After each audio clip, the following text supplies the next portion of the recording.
Donc, correction de l'exercice de la page 32. Ce qui est demandé, c'est d'écrire un algorithme qui permet de saisir un nombre, puis afficher s'il est positif ou négatif. Ça veut dire, l'utilisateur va vous donner un nombre. S'il vous donne par exemple le nombre 10, vous allez dire le nombre est positif. Mais s'il vous demande, ou bien s'il vous donne le nombre moins 3, vous allez dire le nombre est négatif. Donc là, on va utiliser ce qu'on appelle les conditions. Donc suivez bien. Donc on va utiliser une variable pour stocker le nombre. On va l'appeler la variable n, ou bien n1, ou bien n2. Cela dépend de le nom que vous voulez utiliser.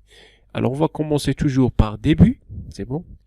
Alors pour le début du programme, on va demander à l'utilisateur de nous donner un nombre. Donc écrire, donner un nombre. Là, l'utilisateur va vous donner un nombre. Donc, vous devez le stocker dans la variable n. Ça veut dire lire n. Par exemple, si il vous donne 10, vous allez mettre 10 dans la variable n. S'il vous donne par exemple moins 5, vous allez mettre moins 5 dans la variable n. Vous devez stocker cette variable. Ensuite, on va faire un test. Le premier test, c'est quoi? C'est que si n est supérieur ou égal à 0, ça veut dire si le nombre qu'il a donné est supérieur ou égal à 0, alors là, qu'est-ce qu'on va faire? On écrit le nombre est positif. Et on termine la première condition. Fin de si. Toujours quand on utilise si, on utilise la condition A. Ensuite, alors, les instructions qu'on fait, et on termine par fin de si. Si, fin de si. La deuxième condition, ça c'est le test, juste, on va tester s'il est positif. Donc on teste maintenant s'il est négatif. Si n est inférieur strictement à 0, ici supérieur ou égal, ici inférieur ou égal. Inférieur strictement.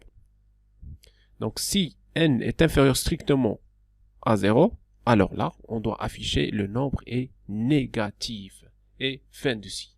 Et on termine par fin. Ça veut dire que dans l'algorithme, on a deux conditions. Par exemple, j'ai exécuté le programme. L'utilisateur a donné le nombre 10. Donc, on stocke le nombre 10 dans n.